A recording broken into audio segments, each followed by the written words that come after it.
सतनाम श्री वाहिगुरु साहिब जीओ कबित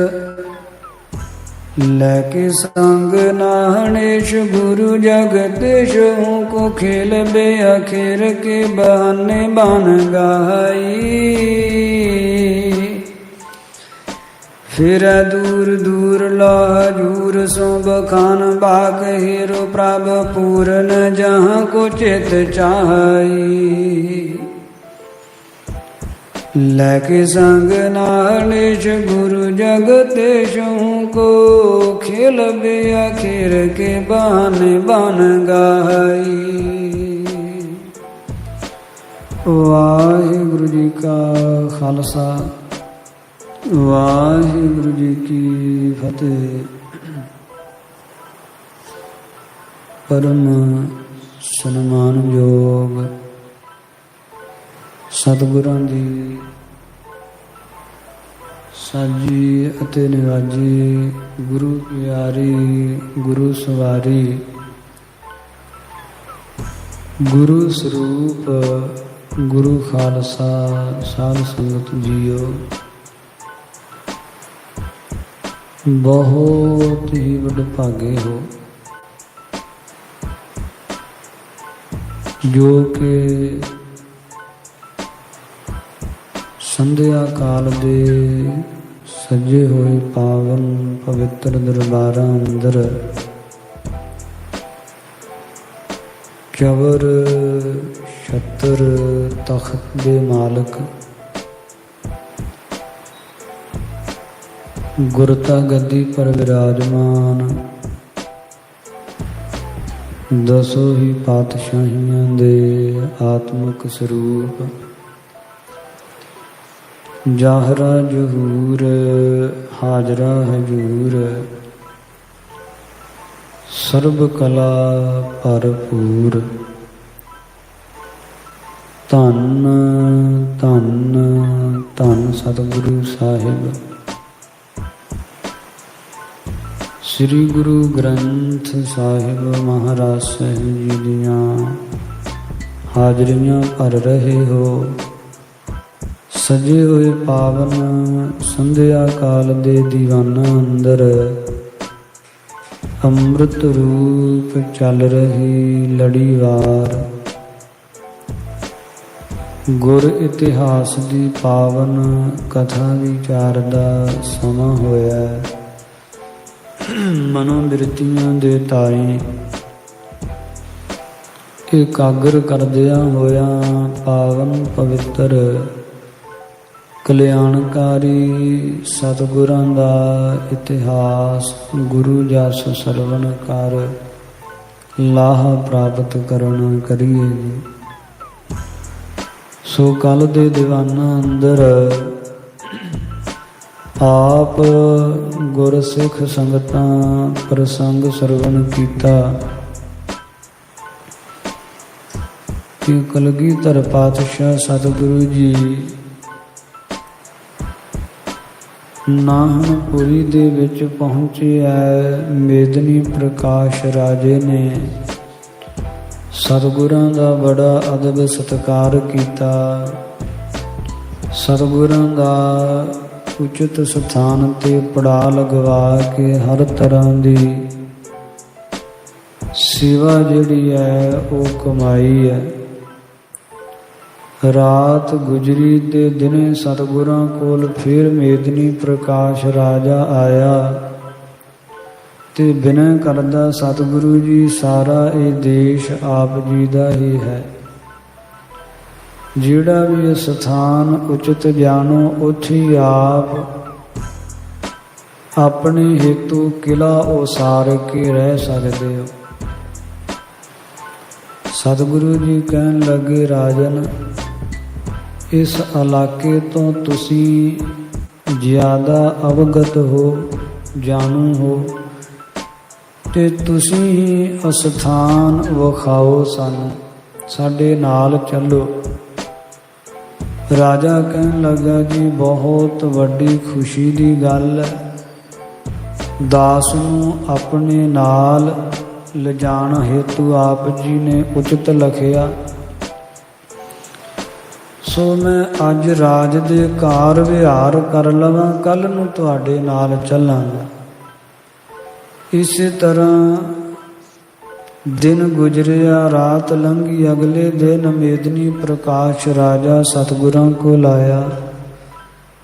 ਸਤਿਗੁਰੂ ਜੀ ਨਾਹਣ ਤੋਂ ਆਪਣੀ ਫੌਜ ਸਹਿਤ ਘੋੜੇ ਤੇ ਸਵਾਰ ਹੋ ਕੇ ਚੱਲ ਪਏ ਐ। ਸਾਰੇ ਸਾਰਮੌਰ ਦੇਸ਼ ਦੇ ਵਿੱਚ ਸੈਰ ਕਰਕੇ ਉਚਿਤ ਸਥਾਨ ਪੜਾ ਹੇਤੂ ਲੱਭ ਰਹੇ ਐ। ਰਾਜਾ ਜੰਗਲ ਦੀਆਂ ਖੂਬੀਆਂ ਦੱਸ ਰਿਹਾ ਹੈ। ਅਨੇਕ ਤਰ੍ਹਾਂ ਦੀ ਵਨਸਪਤੀ, ਤਰ੍ਹਾਂ ਤਰ੍ਹਾਂ ਦੇ ਦਰਖਤ, ਨਾਨਾ ਤਰ੍ਹਾਂ ਦੇ ਪੰਛੀ ਜਾਨਵਰ ਇਸ ਦੇਸ਼ ਵਿੱਚ ਪਾਈਦੇ ਹਨ। ਸੁੰਦਰ ਤੇ ਰਮਣੀਕ ਇਸ ਨਾਹਣ ਦੇ ਸਾਰਮੌਰ ਦੇਸ਼ ਦੀਆਂ ਪਹਾੜੀਆਂ ਦੇ ਜੰਗਲ ਦੇ ਵਿੱਚ ਸਤਿਗੁਰੂ ਜੀ ਸੈਰ ਕਰ ਰਹੇ ਹਨ। ਇਹ ਪ੍ਰਸੰਗ ਆਪਾਂ ਪਿਛਲੇ ਦੀਵਾਨਾਂ ਅੰਦਰ ਸਰਵਣ ਕਰ ਚੁੱਕੇ ਹਾਂ। ਅੱਗੋਂ ਪਾਵਨ ਕਥਾ ਦੀ ਆਰੰਭਤਾ ਹੋ ਰਹੀ ਹੈ। ਕਲਿਆਣਕਾਰੀ ਸਤਿਗੁਰਾਂ ਦਾ ਇਤਿਹਾਸ, ਗੁਰੂ ਜਸ ਸਰਵਣ ਕਰ ਲਾਹਾ ਪ੍ਰਾਪਤ ਕਰਨਾ ਕਰੀਏ ਜੀ। ਸ੍ਰੀ ਵਾਹਿਗੁਰੂ ਸਾਹਿਬ ਜੀਓ ਕਬਿਤ ਲੈ ਕੇ ਸੰਗ ਨਾਹਣੇਸ਼ ਗੁਰੂ ਜਗਦੀਸ਼ ਹੂੰ ਕੋ। ਨਾਹਣ ਦਾ ਰਾਜਾ ਮੇਦਨੀ ਪ੍ਰਕਾਸ਼ ਜਗਤ ਦੇ ਈਸ਼ਵਰ ਕਲਗੀਆਂ ਵਾਲੇ ਪਾਤਸ਼ਾਹ ਨੂੰ ਨਾਲ ਲੈ ਕੇ ਖੇਲ ਵੀ ਅਖੀਰ ਕੇ ਬਹਾਨੇ ਬਨ ਗਾਈ। ਸ਼ਿਕਾਰ ਖੇਲਣ ਦੇ ਬਹਾਨੇ ਸਾਰਮੌਰ ਦੇਸ਼ ਦੀਆਂ ਪਹਾੜੀਆਂ ਦੇ ਬਨ ਜੰਗਲ ਨੂੰ ਗਾ ਰਹੇ ਹੈ, ਭਾਵ ਜੰਗਲ ਵਿੱਚ ਵਿਚਰ ਰਹੇ ਹੈ। ਫਿਰ ਦੂਰ ਦੂਰ ਲਾਹਜੂਰ ਸਭ ਖਨ ਬਾਕ, ਦੂਰ ਦੂਰ ਤੱਕ ਵਿਚਰਦੇ ਹਨ। ਤੇ ਹਜੂਰ ਕਲਗੀਆਂ ਵਾਲੇ ਪਾਤਸ਼ਾਹ ਨੂੰ ਰਾਜਾ ਕਹਿੰਦਾ ਹੈ, ਹੇਰੋ ਪ੍ਰਭ ਪੂਰਨ ਜਹਾਂ ਕੋ ਚਿਤ ਚਾਹੀ।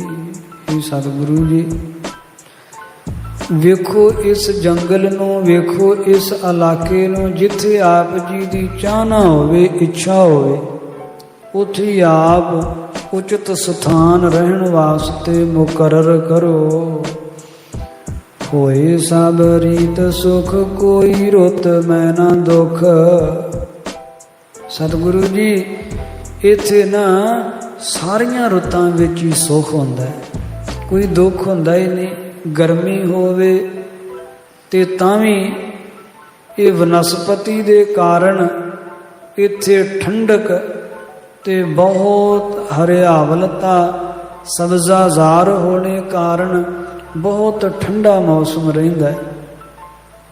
ਤੇ ਜੇ ਗ੍ਰੀਖਮ ਰੁੱਤ ਵੀ ਹੋਵੇ, ਗਰਮੀ ਹੋਵੇ ਤਾਂ ਵੀ ਠੰਡਾ ਮੌਸਮ ਰਹਿੰਦਾ ਹੈ। ਤੇ ਜੇ ਸਰਦੀ ਦੀ ਰੁੱਤ ਵੀ ਹੋਵੇ ਤਦੇ ਵੀ ਇਹ ਪਹਾੜੀਆਂ ਵਿਚਲਾ ਜਿਹੜਾ ਇਲਾਕਾ ਹੈ ਇਹ ਬਹੁਤ ਉਚਿਤ ਹੈ, ਕਿਉਂਕਿ ਬਹੁਤ ਜ਼ਿਆਦਾ ਠੰਡ ਇੱਥੇ ਨਹੀਂ ਪੈਂਦੀ।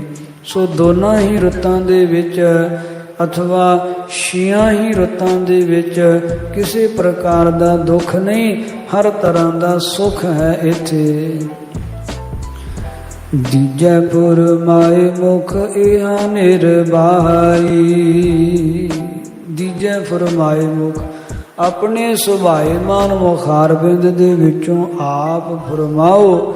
ਤੇ ਜਿੱਥੇ ਵੀ ਆਪ ਕਹੋਗੇ ਉੱਥੇ ਆਪ ਜੀ ਦੇ ਵਾਸਤੇ ਸੋਹਣਾ ਰਹਿਣ ਯੋਗ ਘਰ, ਸੋਹਣਾ ਰਹਿਣ ਯੋਗ ਜਿਹੜਾ ਮੰਦਰ ਹੈ, ਉਹ ਕਿਲਾ ਹੈ, ਉਹ ਬਣਾ ਦਿੱਤਾ ਜਾਵੇਗਾ। ਤਾਹਾਂ ਕਾਲ ਡੇਰਾ ਕਰੂ ਆਨੰਦ ਬਸੇਰਾ ਨਿਤ। ਫਿਰ ਉੱਥੇ ਆਪ ਆਪਣਾ ਡੇਰਾ ਘਾਲ ਕੇ, ਪੜਾ ਲਾ ਕੇ ਤੇ ਆਨੰਦ ਸੰਯੁਗਤ ਬਸੇਰਾ ਕਰੋ, ਵਸਣਾ ਕਰੋ। नगर बडेरा बने आप जोयो माही। नगर बडेरा बने जिवें आप ओ माही इच्छा करोगे उसी तरह आप जी दे वास्ते सोहना मंदिर महल बनाया जाएगा तथा आप जी दियां सिख संगतां भी इत्थे वसणगियां ते वड्डा नगर इत्थे वस जावेगा। ऊच नीच थान फिरे गुरु भगवान बहो। कलगियां वाले पातशाह खट पगा संपन्न सतगुरु जी इस सारमौर देश दियां पहाड़ियां दे उच्चे नीवें स्थान ते बहुत फिरे है, बहुत भ्रमण कीता है। मन में बेलंद ही पसंद को न आवई। सारे स्थान श्रेष्ठ ਹਨ किंतु जो मन ਨੂੰ ਵੇਂਦਿਆਂ ਹੀ ਭਾ ਜਾਵੇ जो बहुत ज्यादा मन ਨੂੰ ਚੰਗਾ ਲੱਗ ਜਾਵੇ ऐसा स्थान हले सतगुਰਾਂ ਨੂੰ कोई पसंद नहीं आया। विचरत गए राम जमुना प्रवाह जहां।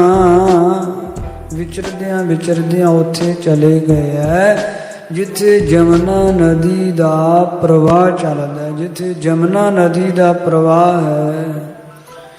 हिर हर खान नीर अदक सुहावई। वेख के सतगुरु जी बड़े मुस्कुराए क्योंकि जमुना नदी दा नीर, जमुना नदी दा जल, जमुना नदी दे जल दा वहिंदा होया प्रवाह बहुत सुहावई, बहुत सोहना लग रहा है।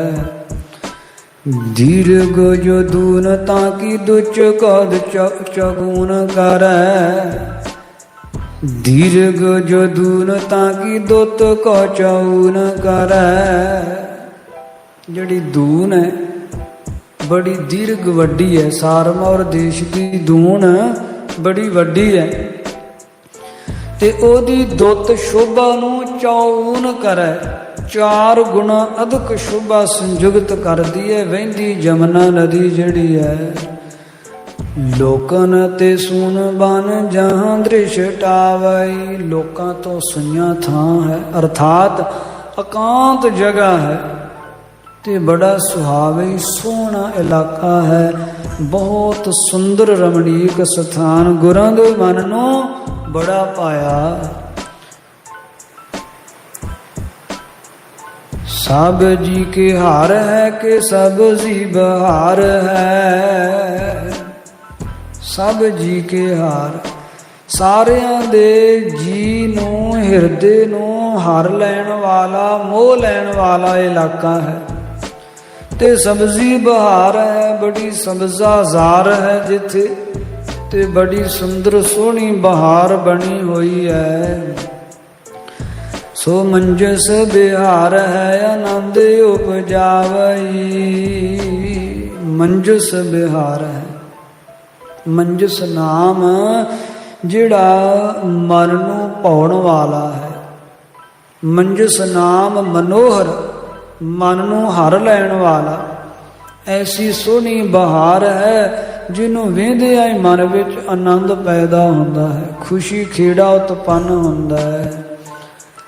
सुता सपतास की नसैया पाप रास की। सपतास नाम सूरज दी, सुता नाम पुत्री जो नसैया पाप रास की समूह पापां नूं नाश करन वाली अर्थात जमुना नदी। जमुना सूरज दी पुत्री मनी हुई है। सो सूरज दी पुत्री जमुना नदी दा जिथे प्रवाह वहिंदा जो पापां नूं नाश करन वाली है। दिवैया मोख दास की लख जो नेम जमुना। जो दासां नूं मोक्षता दा दान प्रदान करन वाली है ते लख है जो नेम जमुना। ये जमुना दा नेम है, नियम है। जो जमुना दे विच आके इशनान करदे हन जमुना उन्हां नूं पाप मुक्त कर दिंदी है। एक बार बार सोए पावन ता पावन कै। इक्की बार ਜਿਸ ਜਮਨਾ ਦੇ ਪਾਣੀ ਦੇ ਨਾਲ ਛੂਣ ਮਾਤਰ ਸੇ ਹੀ ਪਾਵਨਤਾ ਪਾਵਨ ਕਰੇ, ਆਪਣੀ ਪਵਿੱਤਰਤਾ ਦੇ ਨਾਲ ਪਾਪੀਆਂ ਨੂੰ ਪਵਿੱਤਰ ਕਰ ਦਿੰਦੀ ਹੈ।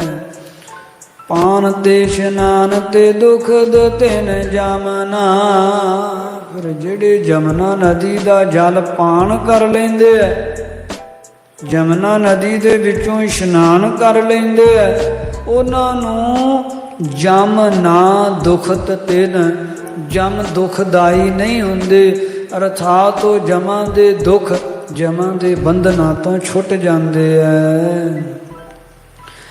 श्याम जाल जल जब लोचन की श्याम पात, श्याम जल जल जी दा जल श्यामला है, काले रंग दा जल है, ते जल जब लोचन कवल वर्गे जिस दे विलोचन है, कवल वर्गे जिस दे नेत्र है, ऐसे श्याम पत, ऐसे भगवान श्री कृष्ण जी जिस दे पति ਹਨ। ਜਮਨਾ ਦੇ ਜਿਹੜੇ ਕਵਲ ਵਰਗੇ ਨੇਤਰਾਂ ਵਾਲੇ ਹਨ, ਐਸੇ ਭਗਵਾਨ ਕ੍ਰਿਸ਼ਨ ਜੀ ਜਿਸ ਜਮਨਾ ਦੇ ਪਤ ਪਤੀ ਹਨ। ਚੰਚਲ ਅਸ਼ਾਲ ਜਿਨ ਸ਼ਲਿਓ ਕਾਲ ਜਮਨਾ, ਚੰਚਲ ਜਮਨਾ ਨਦੀ ਜਿਹੜੀ ਹੈ ਬੜੀ ਚੰਚਲ ਹੈ।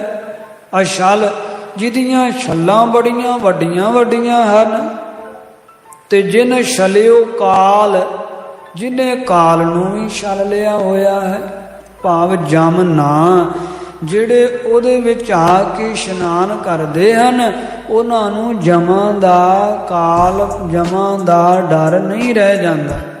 ਅਥਵਾ ਚੰਚਲ ਅਸ਼ਾਲ ਜਿਨ ਛਲਿਓ ਕਾਲ ਜਮਨਾ, चंचल अर्थात भगवान कृष्ण जी जो बड़े चंचल हैं। श्याम जाल जलज बिलोचन की श्याम पात, श्यामला जिस जमुना नदी का जल है, ते जमुना नदी दे जेड़े पत पति हैं वो कौन है? श्याम बिलोचन जलज, जिन्हां दे नेत्र कमल वर्गे ਹਨ, ਉਹ श्याम भगवान कृष्ण जी जिस जमुना दे पति ਹਨ, जो बड़े चंचल ਹਨ। भगवान कृष्ण जी बड़े नटखट ਹਨ ਤੇ ਅਸ਼ਾਲ, स्वयं ਅਸ਼ਾਲ ਹਨ, ਜਿਨ੍ਹਾਂ ਨੂੰ ਕੋਈ ਛਲ ਨਹੀਂ ਸਕਦਾ, ਤੇ स्वयं ਛਲੀਏ ਹਨ। ਉਹ ਆਪ ਅਛਲ ਹਨ, ਜਿਨ੍ਹਾਂ ਨੂੰ ਦੂਜਾ ਕੋਈ ਛਲ ਨਹੀਂ ਸਕਦਾ, ਆਪ ਸਾਰਿਆਂ ਨੂੰ ਛਲਣ ਵਾਲੇ ਛਲੀਏ ਹਨ। ਕਿਉਂਕਿ ਜਿਨ ਛਲਿਓ ਕਾਲ ਜਮਨਾ, ਜਿਨ੍ਹਾਂ ਨੇ ਕਾਲ ਜਮਨ ਵਰਗਿਆਂ ਨੂੰ ਛਲ ਲਿਆ। ਕਾਲ ਜਮਨ ਵਰਗੇ ਜਿਹੜੇ ਵੱਡੇ ਸੂਰਬੀਰ ਬਹਾਦਰ ਆਪਣੇ ਆਪ ਨੂੰ ਸਦਵਾਉਂਦੇ ਸਨ, ਉਹਨਾਂ ਨੂੰ ਛਲ ਲਿਆ। ਇਹ ਇਸ਼ਾਰਾ ਕਵੀ ਜੀ ਉਧਰ ਕਰ ਰਹੇ ਹਨ। ਗੁਰੂ ਰੂਪ ਸਾਧ ਸੰਗਤ, ਜਿਸ ਵੇਲੇ ਭਗਵਾਨ ਸ਼੍ਰੀ ਕ੍ਰਿਸ਼ਨ ਜੀ ਨੇ, ਜਿਸ ਵੇਲੇ ਭਗਵਾਨ ਸ਼੍ਰੀ ਕ੍ਰਿਸ਼ਨ ਜੀ ਨੇ ਕੰਸ ਦਾ ਵਧ ਕੀਤਾ ਤੇ ਕੰਸ ਦਾ ਨਾਸ ਕਰਕੇ ਮਥੁਰਾ ਦਾ ਰਾਜ ਪੁਨਰ ਉਗਰਸੈਨ ਨੂੰ ਦੇ ਦਿੱਤਾ। ਸਤਿਗੁਰੂ ਜੀ ਵੀ ਲਿਖਦੇ ਹੈ ਨਾ, ਉਗਰਸੈਨ ਕਉ ਰਾਜ ਅਭੈ ਭਗਤ ਹੈ ਜਨ ਦਿਓ। ਆਪਣਾ ਭਗਤ ਜਾਣ ਕੇ ਤੇ ਕੰਸ ਦਾ ਵਧ ਕੀਤਾ ਤੇ ਪੁਨः ਉਗਰਸੈਨ ਨੂੰ ਰਾਜ ਮਥੁਰਾ ਦਾ ਦੇ ਦਿੱਤਾ। ਕੰਸ ਦੀਆਂ ਪਤਨੀਆਂ ਜੋ ਜਰਾਸੰਧ ਦੀਆਂ ਪੁੱਤਰੀਆਂ ਸਨ, ਦੋ ਪਤਨੀਆਂ ਸੀ ਕੰਸ ਦੀਆਂ, ਦੋਨੋਂ ਹੀ ਜਰਾਸੰਧ ਦੀਆਂ ਪੁੱਤਰੀਆਂ ਸਨ। ਜਰਾਸੰਧ ਦੇ ਕੋਲ, ਮਗਧੇਸ਼ਵਰ ਦੇ ਕੋਲ ਜਾ ਕੇ ਰੋਣ ਲੱਗੀਆਂ, ਅਸੀਂ ਵਿਧਵਾ ਹੋ ਗਈਆਂ ਹਾਂ, ਸਾਰੀ ਗੱਲ ਖੋਲ ਕੇ ਦੱਸੋ। ਜਰਾਸੰਧ ਪੁੱਛਦਾ। ਜਰਾਸੰਧ ਦੇ ਪੁੱਛਣ ਤੋਂ ਜਰਾਸੰਧ ਦੀਆਂ ਪੁੱਤਰੀਆਂ ਸਾਰੀ ਗੱਲ ਦੱਸਦੀਆਂ ਹਨ ਕਿ ਇਸ ਤਰ੍ਹਾਂ ਜੋ ਸਾਡਾ ਪਤੀ ਕੰਸ, ਉਸਨੇ ਆਪਣੇ ਹੀ ਪਿਤਾ, ਆਪਣੀ ਹੀ ਭੈਣ, ਆਪਣੇ ਹੀ ਜੀਜੇ ਨੂੰ ਬੰਦੀਖਾਨੇ ਵਿੱਚ ਕੈਦ ਕਰ ਛੱਡਿਆ ਹੋਇਆ ਸੀ ਦੀਰਘ ਕਾਲ ਤੋਂ। ਤੇ ਆਪ ਹੀ ਉਹ ਸਾਰਾ ਸ਼ਾਸਨ ਸੰਭਾਲ ਰਿਹਾ ਸੀ। ਪਰ ਹੁਣ ਦੇਵਕੀ ਦਾ ਪੁੱਤਰ ਵਾਸੂਦੇਵ ਦਾ ਪੁੱਤਰ ਜੋ ਕਿ ਨੰਦ ਦੇ ਕੋਲ ਰਹਿ ਕੇ ਗੋਕੁਲ ਧਾਮ ਦੇ ਵਿੱਚ ਪਲਿਆ ਹੈ, ਉਹ ਜਦ ਹੁਣ ਮਥੁਰਾ ਵਿੱਚ ਆਇਆ, ਭਗਵਾਨ ਕ੍ਰਿਸ਼ਨ ਉਸ ਨੂੰ ਕਹਿੰਦੇ ਹਨ ਤੇ ਉਹਨੇ ਆ ਕੇ ਸਾਡੇ ਪਤੀ ਦਾ ਵਧ ਕਰ ਦਿੱਤਾ, ਸਾਡੇ ਪਤੀ ਦਾ ਨਾਸ਼ ਕਰ ਦਿੱਤਾ ਤੇ ਸਾਡਾ ਪਤੀ ਜਿਹੜਾ ਹੈ ਉਹ ਮਾਰ ਦਿੱਤਾ, ਅਸੀਂ ਵਿਧਵਾ ਹੋ ਗਈਆਂ ਤੇ ਤੁਹਾਡੇ ਕੋਲ ਆ ਗਈਆਂ, ਹੁਣ ਸਾਡੇ ਪਤੀ ਦਾ ਬਦਲਾ ਲਓ। ਤੇ ਪੁੱਤਰੀ ਵਿਧਵਾ ਹੋ ਜਾਵੇ ਤੇ ਜਿਹਦੇ ਦੁਆਰਾ ਹੋਈ ਹੋਵੇ ਤੇ ਪਿਤਾ ਨੂੰ ਉਹਦੇ ਤੇ ਕ੍ਰੋਧ ਭਲਾ ਕਿਉਂ ਨਾ ਆਵੇ। ਜਰਾਸੰਧ ਕ੍ਰੋਧ ਵਿੱਚ ਆਇਆ, ਮਥੁਰਾ ਤੇ ਚੜ੍ਹਾਈ ਕਰਕੇ ਆਇਆ। ਭਗਵਾਨ ਕ੍ਰਿਸ਼ਨ ਜੀ ਬਲਰਾਮ ਜੀ ਨੇ ਅੱਗੋਂ ਜੰਗ ਕੀਤਾ, ਘਮਾਸਾਨ ਦਾ ਜੰਗ ਹੋਇਆ, ਜਿਸ ਜੰਗ ਵਿੱਚ ਜਰਾਸੰਧ ਨੂੰ ਪਰਾਸਤ ਹੋਣਾ ਪਿਆ। ਹਾਰ ਗਿਆ ਤੇ ਮਾਰਿਆ ਨਹੀਂ, ਭਗਵਾਨ ਨੇ ਛੱਡ ਦਿੱਤਾ ਹੈ, ਵਾਪਸ ਮਗਧ ਚਲੇ ਆ ਗਏ। ਫਿਰ ਸੈਨਾ ਇਕੱਤਰਤ ਕਰਕੇ ਲਿਆਇਆ, ਫਿਰ ਵੱਡਾ ਜੰਗ ਹੋਇਆ, ਫਿਰ ਹਾਰ ਗਿਆ, ਫਿਰ ਚਲੇ ਆ ਗਿਆ। ਇਸ ਤਰ੍ਹਾਂ 17 ਵਾਰੀ ਘਮਾਸਾਨ ਦਾ ਜੰਗ ਹੋਇਆ ਤੇ ਜਦ 18ਵੀਂ ਵਾਰੀ ਚੜ੍ਹਾਈ ਕਰਕੇ ਆਉਣ ਲੱਗਾ ਤੇ ਜਮਨ ਦੇਸ਼ ਦਾ ਰਾਜਾ ਕਾਲ ਜਮਨ, ਜੋ ਕਿ ਇੱਕ ਅਪਛਰਾ ਤੇ ਰਿਸ਼ੀ ਦਾ ਪੁੱਤਰ ਸੀ, ਤੇ ਅਪਛਰਾ ਤੇ ਰਿਸ਼ੀ ਦਾ ਪੁੱਤਰ ਹੋਣੇ ਕਰਕੇ ਉਸ ਨੂੰ ਇਹ ਵਰਦਾਨ ਪ੍ਰਾਪਤ ਸੀ ਕਾਲ ਜਮਨ ਨੂੰ ਕਿ ਜਿਹੜਾ ਵੀ ਉਹਦੇ ਨਾਲ ਜੰਗ ਕਰਨ ਆਵੇਗਾ, ਅਗਲੇ ਦਾ ਅੱਧਾ ਬਲ ਸਾਹਮਣੇ ਆਉਂਦਿਆਂ ਹੀ ਕਾਲ ਜਮਨ ਵਿੱਚ ਆ ਜਾਵੇਗਾ। ਤੇ ਸਵੈਮ ਵੀ ਬੜਾ ਬਲਿਸ਼ਟ ਸੀ, ਕੋਈ ਉਹਦੇ ਅੱਗੋਂ ਜੰਗ ਕਰਕੇ ਕਦੇ ਜਿੱਤਿਆ ਨਹੀਂ ਸੀ, ਸਭ ਨੂੰ ਉਸਨੇ ਪਰਾਸਤ ਕੀਤਾ ਸੀ। ਜਰਾਸੰਧ ਕਾਲ ਜਮਨ ਨੂੰ ਆਪਣੀ ਸਹਾਇਤਾ ਵਾਸਤੇ ਜੰਗ ਵਿੱਚ ਨਾਲ ਲੈ ਕੇ ਆਇਆ। ਜਿਸ ਵੇਲੇ ਜੰਗ ਵਿੱਚ ਨਾਲ ਲੈ ਕੇ ਆਇਆ ਤੇ ਅੱਗੋਂ ਭਗਵਾਨ ਕ੍ਰਿਸ਼ਨ ਜੀ ਦੇ ਨਾਲ ਘਮਾਸਾਨ ਦਾ ਜੰਗ ਹੋ ਰਿਹਾ ਸੀ।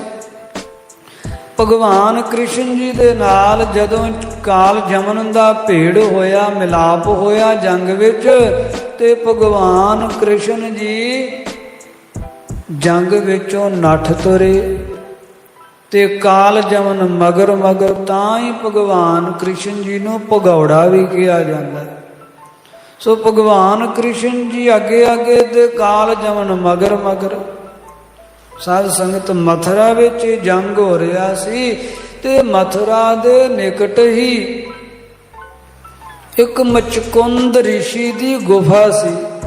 ਇਹ ਮਚਕੁੰਦ ਜੋ ਕਿ ਮਾਨ ਧਾਤੇ ਰਾਜੇ ਦਾ ਪੁੱਤਰ ਸੀ ਤੇ ਸਤਜੁਗ ਤੋਂ ਸੁੱਤਾ ਹੋਇਆ ਸੀ, ਕਿਉਂਕਿ ਸਤਜੁਗ ਦੇ ਵਿੱਚ ਜਿਸ ਵੇਲੇ ਰਿਸ਼ੀਆਂ ਨੇ ਜੱਗ ਕਰਨਾ ਸੀ ਤੇ ਮਾਨ ਧਾਤੇ ਦੇ ਕੋਲੋਂ ਉਹਨਾਂ ਨੇ ਮਦਦ ਮੰਗੀ ਕਿ ਹੇ ਰਾਜਨ, ਅਸੀਂ ਜੱਗ ਕਰਨਾ ਹੈ ਪਰ ਜੱਗ ਵਿੱਚ ਦੈਤਯ ਗਣ ਆ ਕੇ ਵਿਘਨ ਪਾਉਂਦੇ ਆ ਤੇ ਤੂੰ ਸਾਡੀ ਰੱਖਿਆ ਕਰ।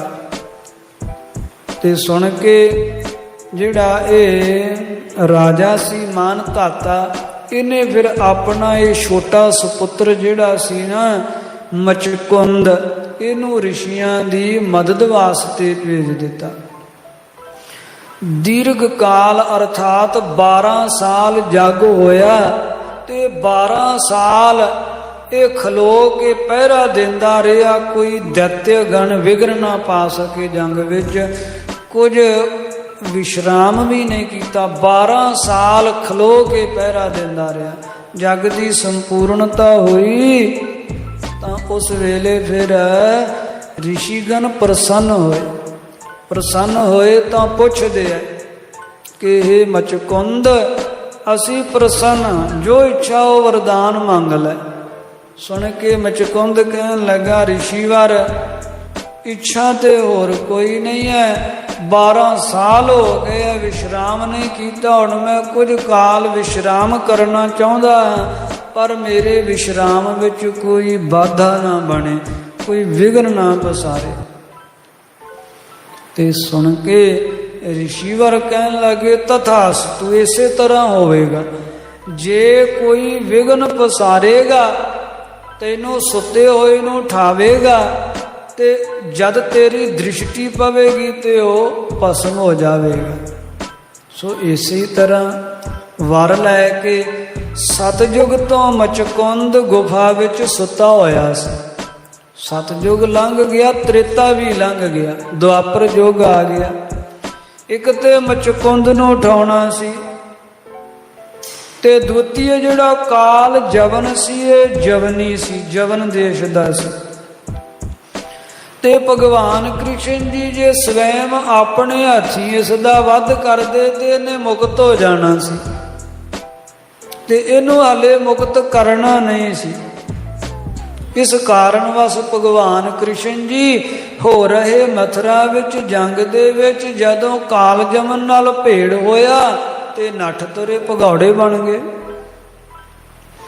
जिस वेले नठ तुरे हन ते काल जमन मगर मगर, ते चलदियां चलदियां मचकुंद दी गुफा च चले गए। मचकुंद सुता होया है, ते भगवान कृष्ण जी दे कोल जिहड़ा एक दुशाला सी मोढे ते रखण वाला, वो दुशाला मचकुंद ते पा दिता सुते होए ते आप ओले हो के खलो गए। जिस वेले काल जमन आया, क्रोध विच भरिया लूहा लाखा होया कि किड्डी दूरों भजा के ले आया, तेन छड्डदा ते मवी नहीं आ। ते काल जमन आउंदियां ही कहंदा इत्थे आके हुण सौ गए, लत्तां मार मार उठाउण लगा। ते जद बलपूर्वक लत्तां मार मार के उठाया है, तां उस वेले मचकुंद जो कि सतयुग दा सुता होया सी, वो उठिया है। जिस वेले उठिया नेत्र खोलिया ते सामने काल जमन खलोता होया सी। दृष्टि काल जमन ते पई ते काल जमन सड़ के स्वाह हो गया, काल जमन दा नाश हो गया। काल जमन दा जिस वेले नाश हो गया ते भगवान कृष्ण जी भी सामने आ गए। ते मचकुंद पुछदा कि किहड़ा समा चल रहा है। ते उस वेले भगवान कृष्ण जी कहन लगे कि द्वापर युग दा समा चल रहा। गुरु रूप साध संगत है, ये कोई मिथिहास दियां कथावां ना समझ लेना। ऐसे ऐसे प्रसंग ते गुर इतिहास विच भी आउंदे। धन गुरु अर्जन देव पातशाह जी ने जिस वेले संतोख सर सरोवर दी सेवा आरंभ करवाई है, ते संतोख सर सरोवर दे विचों एक संतोखा ऋषि निकलिया, मट विच बैठा होया। वो भी पिछलियां युगां दा सतयुग दा ही बैठा होया सी। कलयुग विच गुरु अर्जन देव पातशाह जी ने जदों सरोवर दी सेवा करवाई, उदों उथों संतोखा ऋषि निकलिया। ते सतगुरां ने फिर उस ऋषि दे नाम तो ही वो संतोख दा सरोवर दा नाम संतोख सर रखिया, अथवा वो सरोवर दी मिट्टी जिहड़ी है, क्योंकि जदों दरबार साहिब सरोवर दी सेवा होई ते पानी पाया ते पानी विच ठहरदा नहीं सी। इस इतिहास विच कथा आउंदी है। संतोख सर दी मिट्टी लिया के दरबार साहिब सरोवर विच पवाई तां जल ठहरिया सी। तां करके भी उस सरोवर का नाम संतोख सर है। सो ऐसा नहीं कि सतयुग का कोई जीव जिउंदा हो नहीं सकता, क्योंकि जो गल्लां अपनी बुद्धि की समझ विच आउंदियां हन, उन्हां नूं आपां संसारी जीव सही मन लैने आ। जो अपनी समझ तो परे दियां गल्लां आउंदियां कि झूठ है, कल्पना है, मिथ्या, ऐसा नहीं हुंदा। अपनी सुरत अपनी बुद्धि कोई सीमाबद्ध है, पर अकाल पुरख जो परमेश्वर है ते ओदी जिहड़ी कुदरत है वो असीम है, सीमा तो परे है। सो रहो विचार ਭਗਵਾਨ ਕ੍ਰਿਸ਼ਨ ਜੀ ਨੇ ਦੱਸਿਆ ਕਿ ਦੁਆਪਰ ਯੁੱਗ ਚੱਲ ਰਿਹਾ ਹੈ। ਉਸ ਵੇਲੇ ਮਚਕੁੰਦ ਨੇ ਕਿਹਾ ਕਿ ਭਗਵਾਨ ਤੁਸੀਂ ਭਗਵਾਨ ਕ੍ਰਿਸ਼ਨ ਹੋ? ਹਾਂ ਅਸੀਂ ਭਗਵਾਨ ਕ੍ਰਿਸ਼ਨ ਹਾਂ। ਮੈਨੂੰ ਮੇਰੇ ਜਿਹੜੇ ਗੁਰਦੇਵ ਸੀ ਉਹਨਾਂ ਨੇ ਦੱਸਿਆ ਹੋਇਆ ਸੀ ਦੁਆਪਰ ਯੁੱਗ ਵਿੱਚ ਭਗਵਾਨ ਕ੍ਰਿਸ਼ਨ ਜੀ ਆਉਣਗੇ। ਸੋ ਭਗਵਾਨ ਤੁਸਾਂ ਨੇ ਉਠਾਇਆ ਤਾਂ ਬਹੁਤ ਉਚਿਤ ਕੀਤਾ, ਪਰ ਇਹ ਮੇਰੇ ਕੋਲੋਂ ਪਾਪ ਕਰਵਾ ਦਿੱਤਾ ਹੈ। ਇਸ ਕਾਲ ਜਮਨ ਦਾ ਮੇਰੇ ਹੱਥੋਂ ਨਾਸ ਕਰਵਾ ਦਿੱਤਾ ਹੈ। ਭਗਵਾਨ ਕਹਿਣ ਲੱਗੇ ਕਾਲ ਜਮਨ ਹੇ ਮਚਕੁੰਦ, ਇਹ ਸਾਡੀ ਸਵੈ ਇੱਛਾ ਨਾਲ ਹੋਇਆ, ਇਸ ਬਾਬਤ ਚਿੰਤਾ ਨਾ ਕਰੋ। ਇਸ ਕਾਲ ਜਮਨ ਦਾ ਵੀ ਅਸੀਂ ਉਧਾਰ ਕਰਨਾ ਹੈ, ਕਿੰਤੂ ਹਾਲੇ ਸਮਾਂ ਨਹੀਂ ਆਇਆ। ਸਮਾਂ ਆਉਣ ਤੇ ਕਰਾਂਗੇ। ਤੇ ਇਹ ਇਤਿਹਾਸ ਵਿੱਚ ਸਾਧ ਸੰਗਤ ਕਥਾ ਫਿਰ ਆਉਂਦੀ ਹੈ ਕਿ ਜਦੋਂ ਫਿਰ ਸ੍ਰੀ ਗੁਰੂ ਹਰਗੋਬਿੰਦ ਸਾਹਿਬ ਪਾਤਸ਼ਾਹ ਜੀ ਗਏ ਹੈ ਨਾ ਜਹਾਂਗੀਰ ਦੇ ਕੋਲ ਦਿੱਲੀ, ਤਾਂ ਉਸ ਵੇਲੇ ਜਹਾਂਗੀਰ ਨਾਲ ਸ਼ਿਕਾਰ ਖੇਲਣ ਚੜ੍ਹੇ ਹੈ। ਤੇ ਇੱਕ ਬਹੁਤ ਖੂੰਖਾਰ ਸ਼ੇਰ ਉੱਥੇ ਜਗਤ ਪ੍ਰਸਿੱਧ ਸੀ, ਸਾਰਿਆਂ ਵਿੱਚ ਇਹ ਪ੍ਰਸਿੱਧ ਸੀ। ਇਸ ਜੰਗਲ ਵਿੱਚ ਬੜਾ ਖੂੰਖਾਰ ਸ਼ੇਰ ਰਹਿੰਦਾ ਹੈ। ਤੇ ਸਤਿਗੁਰੂ ਜੀ ਕਹਿਣ ਲੱਗੇ ਚਲੋ ਅਸੀਂ ਸ਼ਿਕਾਰ ਕਰਦੇ ਹਾਂ। ਧੰਨ ਗੁਰੂ ਹਰਗੋਬਿੰਦ ਸਾਹਿਬ ਪਾਤਸ਼ਾਹ ਜੀ ਗਏ ਤੇ ਉਹ ਸ਼ੇਰ ਨਿਕਲਿਆ ਤੇ ਧੰਨ ਗੁਰੂ ਹਰਗੋਬਿੰਦ ਸਾਹਿਬ ਪਾਤਸ਼ਾਹ ਜੀ ਨੇ ਤਦੋਂ ਸ਼ੇਰ ਦਾ ਸ਼ਿਕਾਰ ਕੀਤਾ ਤੇ ਉਹਦੀ ਮੁਕਤੀ ਕਰ ਦਿੱਤੀ। ਉਹ ਸ਼ੇਰ ਕੌਣ ਸੀ? ਉਹ ਕਾਲ ਜਮਨ ਹੀ ਸੀ। ਤੇ ਉੱਥੇ ਅੱਜ ਵੀ ਗੁਰੂ ਹਰਗੋਬਿੰਦ ਸਾਹਿਬ ਪਾਤਸ਼ਾਹ ਜੀ ਦਾ ਸਥਾਨ ਬਣਿਆ ਹੋਇਆ, ਜਿੱਥੇ ਮਚਕੁੰਦ ਦੀ ਗੁਫਾ ਹੈ ਉੱਥੇ ਨਿਕਟੀ ਸ਼ੇਰਗਾਹ ਸਥਾਨ ਧੰਨ ਗੁਰੂ ਹਰਗੋਬਿੰਦ ਸਾਹਿਬ ਪਾਤਸ਼ਾਹ ਜੀ ਦਾ ਸਥਾਨ ਬਣਿਆ ਹੋਇਆ ਹੈ। ਸੋ ਇਸ ਤਰ੍ਹਾਂ ਭਗਵਾਨ ਕ੍ਰਿਸ਼ਨ ਜੀ ਨੇ ਕਾਲ ਜਮਨ ਦਾ ਨਾਸ ਮਚਕੁੰਦ ਰਿਸ਼ੀ ਨੂੰ ਨਾਲੇ ਠਾਇਆ ਤੇ ਨਾਲੇ ਉਹਦੇ ਦੁਆਰਾ ਨਾਸ ਕਰਵਾਇਆ। ਇਉਂ ਕਾਲ ਜਮਨ ਨੂੰ ਛਲਿਆ। ਉਹ ਗੱਲ ਕਵੀ ਰਾਜ ਕਵੀ ਸੰਤੋਖ ਸਿੰਘ ਜੀ ਇੱਥੇ ਦੱਸ ਰਹੇ ਹਨ ਕਿ ਚੰਚਲ ਅਛਲ ਜਿਨ ਛਲਿਓ ਕਾਲ ਜਮਨ, ਆਪ ਤੇ ਚੰਚਲ ਨਟਖਟ ਆਪ ਤੇ ਅਛਲ ਛਲਣੇ ਤੋਂ ਰਹਿਤ ਹਨ, ਪਰ ਜਿਨ੍ਹਾਂ ਨੇ ਕਾਲ ਜਮਨ ਵਰਗਿਆਂ ਸੂਰਮਿਆਂ ਨੂੰ ਛਲ ਲੈਣਾ ਕੀਤਾ। ਐਸੇ ਕਾਲ ਜਮਨ ਨੂੰ ਛਲਣ ਵਾਲੇ ਭਗਵਾਨ ਕ੍ਰਿਸ਼ਨ ਜੀ ਜਿਸ ਦੇ ਪਤੀ ਹਨ, ਉਹ ਜਮਨਾ ਨਦੀ ਦਾ ਪ੍ਰਵਾਹ ਜਿੱਥੇ ਵਹਿ ਰਿਹਾ ਹੈ ਉਹ ਸਥਾਨ ਤੇ ਕਲਗੀਧਰ ਪਾਤਸ਼ਾਹ ਪਹੁੰਚੇ ਹੈ। ਜਾਂ ਕੇ ਆਨ ਸਾਮਨਾ ਬੇਗਨ ਗਨ ਸ਼ਮਨਾ, ਜਾਂ ਕੇ ਆਨ ਸਾਮਨਾ ਜੀ ਦੇ ਸਾਮ ਬਰਾਬਰ ਆਨ ਹੋਰ ਕੋਈ ਨਹੀਂ ਹੈ। ਐਸੀ ਜਿਹੜੀ ਜਮਨਾ ਹੈ ਤੇ ਬਿਗਨ ਗਨ ਸ਼ਮਨਾ ਜੀ ਦੇ ਵਿੱਚ ਬਿਗਨ ਤੇ ਗੁਣ ਸਮਨਾ ਬਰਾਬਰ ਹੀ ਹਨ। ਭਾਵ ਉਹ ਤਾਰਦੀ ਵੀ ਹੈ ਤੇ ਡੋਬਦੀ ਵੀ ਹੈ। ਜਿਹੜਾ ਡੂੰਘੇ ਜਲ ਵਿੱਚ ਚਲਿਆ ਜਾਂਦਾ ਡੁੱਬ ਕੇ ਉਹਦੇ ਪ੍ਰਾਣ ਨਾਸ ਹੋ ਜਾਂਦੇ, ਤੇ ਜਿਹੜਾ ਉਹਦੇ ਵਿੱਚ ਚਲਿਆ ਜਾਂਦਾ ਹੈ ਉਹਨੂੰ ਤਾਰ ਵੀ ਦਿੰਦੀ ਹੈ, ਕਿਉਂਕਿ ਜਮਨਾ ਪਤਤ ਤੋਂ ਪਵਿੱਤਰ ਕਰ ਦਿੰਦੀ ਹੈ। ਇਸ ਵਾਸਤੇ ਪਾਪੀਆਂ ਨੂੰ ਤਾਰ ਦਿੰਦੀ ਹੈ। ਸੋ ਬਿਗਨ ਤੇ ਗੁਣ ਉਹਦੇ ਵਿੱਚ ਸਾਮੀ ਹੈ, ਜੋ ਡੋਬਦੀ ਵੀ ਹੈ ਤੇ ਤਾਰਦੀ ਵੀ ਹੈ। ਸਦੀਵ ਸਿੰਧ ਗਮਨਾ ਸੁਹਾਏ ਸ਼ੋਭ ਜਮਨਾ, ਸਦੀਵ ਜੋ ਸਿੰਧ ਵੱਲ ਨੂੰ ਗਮਨ ਕਰਦੀ ਹੈ, ਸਾਗਰ ਵਿੱਚ ਜਿਹਦਾ ਪ੍ਰਵਾਹ ਜਾ ਕੇ ਪੈਂਦਾ ਹੈ, ਤੇ ਐਸੀ ਸੁਹਾਏ ਸ਼ੁਭ ਜਮਨਾ ਬੜੀ ਸ਼ੋਭਾ ਪਾਉਂਦੀ ਹੈ, ਬੜੀ ਸ੍ਰੇਸ਼ਟ ਜਮਨਾ ਹੈ। ਸੋ ਇਸ ਤਰ੍ਹਾਂ ਜਮਨਾ ਨਦੀ ਦੇ ਕਿਨਾਰੇ ਤੇ ਧੰਨ ਕਲਗੀਧਰ ਪਾਤਸ਼ਾਹ ਸਤਿਗੁਰੂ ਜੀ ਪਹੁੰਚੇ ਹਨ। ਉਚਿਤ ਸਥਾਨ ਸਤਿਗੁਰਾਂ ਨੂੰ ਬੜਾ ਪਸੰਦ ਆਇਆ ਹੈ। ਸੋ ਸਾਧ ਸੰਗਤ ਕਥਾ ਵਿਚਾਰ ਦੀ ਸਮਾਪਤੀ ਕਰਦੇ ਹਾਂ। ਤੁਛ ਬੁੱਢੀ ਦਾਸ ਦੇ ਸੁਭਾਵਕ ਅਨੇਕ ਪ੍ਰਕਾਰ ਦੀਆਂ ਗਲਤੀਆਂ ਹੋ ਗਈਆਂ। ਸਾਧ ਸੰਗਤ ਬਖਸ਼ਣ ਜੋ ਕਿਰਪਾ ਕਰਕੇ ਬਖਸ਼ ਲੈਣਾ। ਧੰਨ ਗੁਰੂ ਸ੍ਰੀ ਗੁਰੂ ਗੋਬਿੰਦ ਸਿੰਘ ਸਾਹਿਬ ਜੀ ਸ੍ਰੇਸ਼ਟ ਮਤ ਦੇਣ ਵਾਲੇ ਹਨ। ਅੱਗੇ ਵਾਸਤੇ ਸੁੱਧ ਕਥਾ ਵਿਚਾਰ ਕਰਨ ਦੀ ਬੁੱਧੀ ਬਖਸ਼ਣ। ਸਭ ਹੀ ਸੰਗਤਾਂ ਦੇ ਲੋਕ ਸੁਖੀਏ ਪਰਲੋਕ ਸੁਹੇਲੇ ਕਰਨ। श्याम जाल जल जब लोचन की श्याम बात चंचलियो शाल जन चलियो काल जमना जाके आन सामना बेगन गान शमना सदीव सिंध गमना सुहाय शुभ जमना। वाहिगुरु जी का खालसा वाहिगुरु जी की फतेह।